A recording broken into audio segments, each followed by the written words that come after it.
how do you, face adversity and grow, Steve? Tell us about that.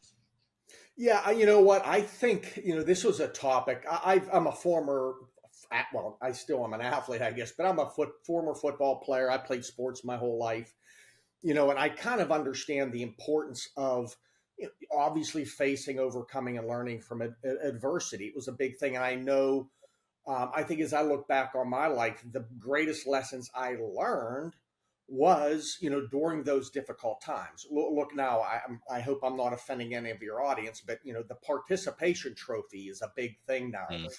And in my opinion, you're robbing kids of learnings from failure, learnings from not winning. So I think you're not developing them. This was a hot topic for me. Kicked off about really hot topic, I should say, kicked off about 8 years ago. I'm from Pittsburgh originally, a small coal mining town in western Pennsylvania. And I grew up with every ethnic group around the earth because it was a melting pot because we had steel mills, coal mines, zinc mines, right. Every ethnic group possible went there, not speaking each other's language, let alone English.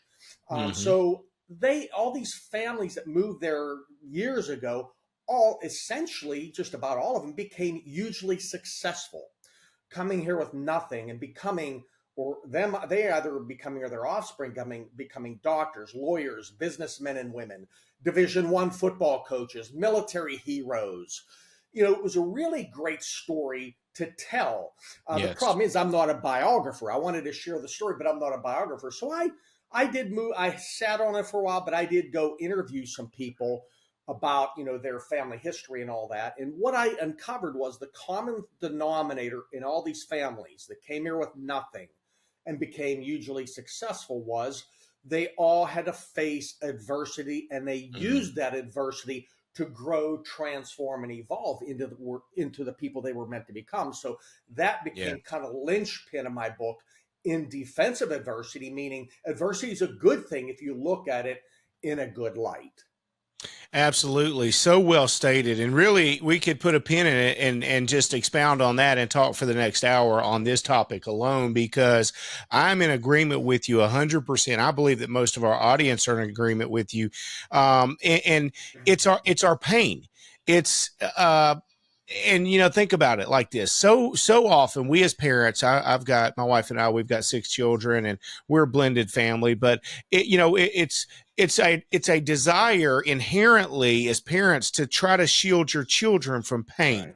And I think today, in our culture today, they've taken and they've plugged that into an absolute hyperbaric chamber of energy. And we've gone absolutely stark mad over the participation trophy, because all today's parents, they don't want little Johnny or little Susie to suffer or feel pain of inadequacies. However, what you're saying is absolutely true, man. We have to go through the pain, the flowers, the blooming, the bushes, the trees, they don't grow on the top of the mountain, do they? Nope. They don't grow. That's not where all of the growth is happening. It's down in that valley, right? It's way down in that valley is where you see the growth taking place. All the vegetation, all the flowers, all the shrubbery, all of the trees, all of it blooms down there because that's where the growth is.